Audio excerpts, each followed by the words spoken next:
The first thing she heard was the sound of glass. Not breaking, just trembling, like the moment before a window shatters in a storm. Emma Carter wasn't supposed to be on that street. Her delivery app had glitched, sending her 2 blocks off. She was tired, behind on tips, and already replaying the conversation she would have to fake with her grandma, the one where she pretended everything was just fine. And then came the screech, a split-second blur. Her shoulder jerked backward, not from impact but from instinct, a sharp halt, a gasp, the kind of silence that doesn't belong in a city like this. She turned. A black car, a scratch, and a man getting out of it like the world was watching.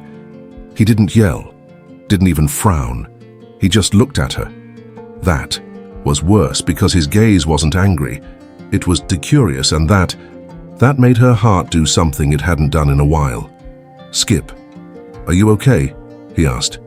She blinked. Twice. I didn't mean to." Her voice cracked, and she hated that. She didn't cry in front of strangers. Especially not men in $1,000 suits with impossible blue eyes. "It's just a scratch," he said, calm, almost amused. "You're sure you're not hurt?" She nodded too fast, like someone who wanted to disappear into the sidewalk. What she didn't see, the way he kept looking at her. Not the bag, not the car, her. What he didn't see, the way her hands trembled, not from fear, but from remembering what it felt like to be noticed. He handed her a card, clean edges, embossed name, slightly bent corner. "If you ever want to make it right," he said. "I can't afford to fix a car like this," she whispered. "Maybe that's not what you owe me," he replied. She looked at him then, really looked, and that was the moment it happened. No spark, no slow-motion music, just a question neither of them could answer. "Why does this feel like we've met before?" He stepped back. She picked up her bag. The crowd moved again, but something stayed in that space between them. A possibility, a question, a beginning disguised as a mistake, and somewhere in the chaos of the city, a story had started. She told herself to forget it. People bump into luxury cars every day. Some scream, some sue, some don't say a word. But this one handed her a business card, and a look she couldn't shake. Emma tried to fold the moment into the back of her mind, like she had done with so many memories that didn't serve her. But this one didn't fold. It pulsed. The next morning, she found herself reaching for her phone just to check the card again. She didn't call. She just stared at his name. Ethan Cole. Too polished, too put together, too far from her world, and yet there was something unfinished in his voice, like a line of a song you remember without ever learning. Meanwhile, Ethan sat in a high-rise office lined with glass and silence. Everything around him was sleek, controlled, predictable. But he kept seeing her face, not because of the scratch, but because of the way she looked at him. Not impressed, not intimidated, just real. He had spent years building empires that ran like machines, but machines don't feel, and he hadn't realized how much that mattered until he met someone who reminded him of what it meant to be human. He looked at the card in his drawer, the extra one she hadn't seen. He thought about calling, but what would he say?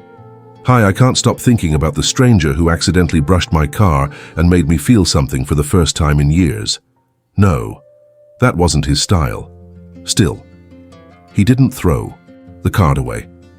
Emma's world didn't slow down. Rent was late. The flower shop's roof leaked again. Her grandmother's meds kept getting more expensive.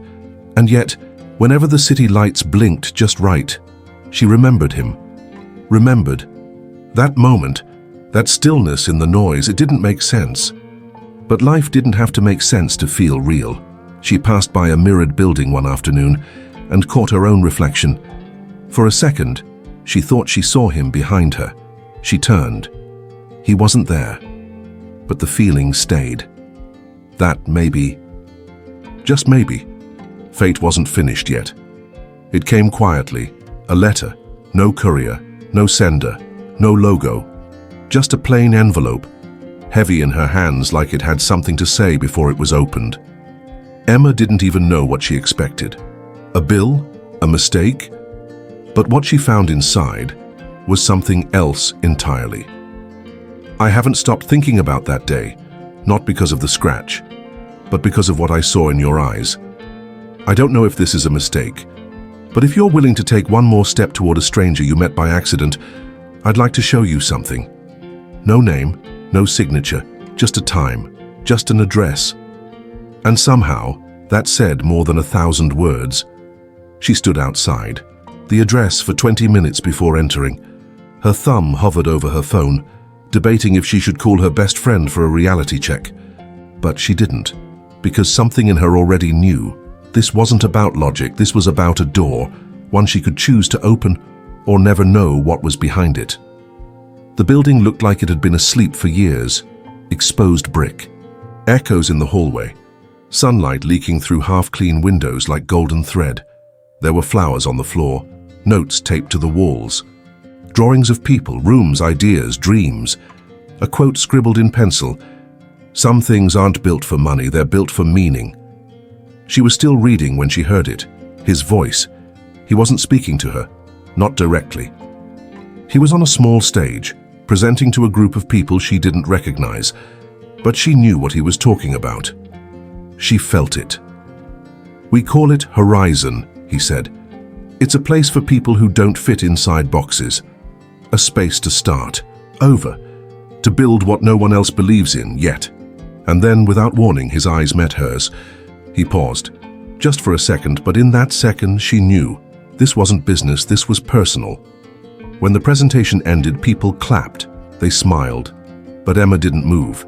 She stood near the back, heart racing like she'd been running, not away, but towards something. And Ethan, he looked across the room at the girl who'd once apologized for touching his car, and silently thanked the universe she had. She stayed long after the room had emptied, not because she had nowhere to go, but because for the first time in a long while, she didn't want to leave. The building was quiet again. Golden light, spilling through the windows, painted everything soft, like the world was holding its breath. Emma wandered the space slowly, taking in the details. Every quote on the wall, every flower pot that hadn't bloomed yet, every sign that this wasn't just an idea, it was someone's hope. She felt it before she heard him. "Didn't expect you to come," Ethan said behind her, voice low, careful. She turned slowly.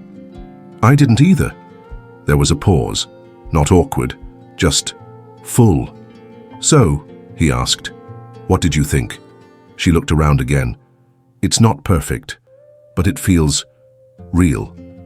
He smiled. "That's the point." Another pause, this one heavier. "You built all this?" she asked. "Not alone," he said. "I had help. From people who were tired of chasing things that didn't matter." She hesitated, then looked him in the eyes, really looked. "And what matters to you now?" Ethan didn't answer right away. He stepped closer, gently pulling a folded paper from his coat pocket. "The New Dawn Project," it read. Underneath, a program for those who were never given a fair start, but still chose to begin. He handed it to her. "I want you to run it." Her eyebrows lifted. "Me?" "You," he repeated. "You see people. Not statistics, not resumes. You see heart. That's rare. And I trust rare." Emma didn't say yes. She didn't say no either. Instead, she stepped forward. "What if I fail?" Ethan looked at her for a long, quiet moment. "Then you'll fail with someone who won't leave." Later, in the garden behind the building, a space still half-finished, with string lights tangled in scaffolding, they sat together on an old bench, not talking, not needing to, her head tilted toward him just slightly. His shoulder leaned back enough to meet her halfway. Nothing dramatic, just two people, staying. And in the stillness of that soft evening, something between them clicked into place. Not a promise. Not a confession, just in presence, and sometimes that's all love needs to begin. They called it a soft launch, no press, no ribbon, no applause, just an unlocked door, an empty space, and possibility. Emma stood in the center of the main room, now painted in soft earth tones, sunlight dancing on the floor through the tall windows. She could still smell the fresh wood varnish, still hear the echo of her own footsteps. And in that quiet, she allowed herself to breathe. This wasn't just a job, it wasn't even just a project, it was a second chance, not just for the people they would welcome, but for her. Ethan arrived an hour later, no entourage, no speech. Just a paper bag with 2 coffees and a calm smile that reached his eyes. "You opened the place without me," he teased. "I thought you liked late entrances," she replied. He handed her the coffee. "No label, but it's your favorite beans. Or at least, I hope I remembered right." She looked at him differently. Now, not like a stranger, not like a magnate, like someone she had begun to trust deeply. "You remembered," she said softly. The days that followed were quiet, but meaningful. Volunteers showed up, young creatives, single parents, retired, engineers, people with dreams that didn't fit in resumes. Emma saw them, listened, guided. Ethan watched from a distance, in not to oversee but to learn. He had built companies, systems, empires, but watching her lead, that was something else. She didn't command attention, she invited it. She didn't chase praise, she gave it freely. There were moments he wanted to reach for her hand in the hallway, say something real. But every time he paused, he wasn't afraid of rejection. He was afraid of breaking the rhythm they had finally found. One evening, as Emma closed the last door of the day, she found a small envelope taped to the inside of the supply closet. No name. Again. Just a handwritten note. Some things don't have to be labeled to be real. She smiled, and that night, as she walked home under soft rain, her steps felt lighter, because even without a label, even without a title, she knew what was growing between them, and maybe, just maybe, he knew it too. It wasn't a grand event. No music swelled, no spotlight turned, just a regular Thursday morning when Horizon officially opened its doors to the public. But something about it felt like a sunrise no one had been expecting. Emma stood at the front of the room, not holding a microphone, but a notebook filled with names. Real people who had walked through that building's doors with nothing but ideas and maybe a little hope. Her voice trembled at first, not from fear, but from fullness. "This space isn't about changing the world overnight," she said. "It's about showing someone that they're worth the time it takes to grow." Ethan stood quietly near the back of the room, arms crossed, watching her like someone who had just been handed the missing piece of a puzzle he never knew he was building. After the speech, after the handshakes and the shared smiles, he found her again in the garden behind the building, the one still half finished, where nothing bloomed yet, but everything felt possible. She was barefoot, standing in the grass, looking up at the sky like she was listening for something only she could hear. "You did it," he said. She turned, slow and sure. "We did it." He hesitated, then stepped closer. "I've been thinking." His voice lowered, almost a whisper. "Maybe this isn't about just fixing a scratch." She tilted her head. "No?" He pulled something from his jacket. Not a business card this time, but a folded page. "The New Dawn Project, Phase 2. "It's yours," he said. "Lead it, shape it, make it more than we imagined." Her hands shook as she took the paper, but what made her eyes well up wasn't the title or the responsibility. It was the way he looked at her, with softness, with trust, with the kind of love that doesn't ask to be proven. It just stays. Months later, Horizon had become more than a space. It was a second chance, a heartbeat for those who thought the world had forgotten them. And on a crisp evening lit by strings of golden lights, Emma stepped out of the building, turning to find Ethan waiting by the front steps. No words, just a quiet gesture, his hand reaching for hers. She took it, and together they looked up at the sign above them, Horizon Space. For those brave enough to begin again, they didn't kiss, they didn't run off into the sunset.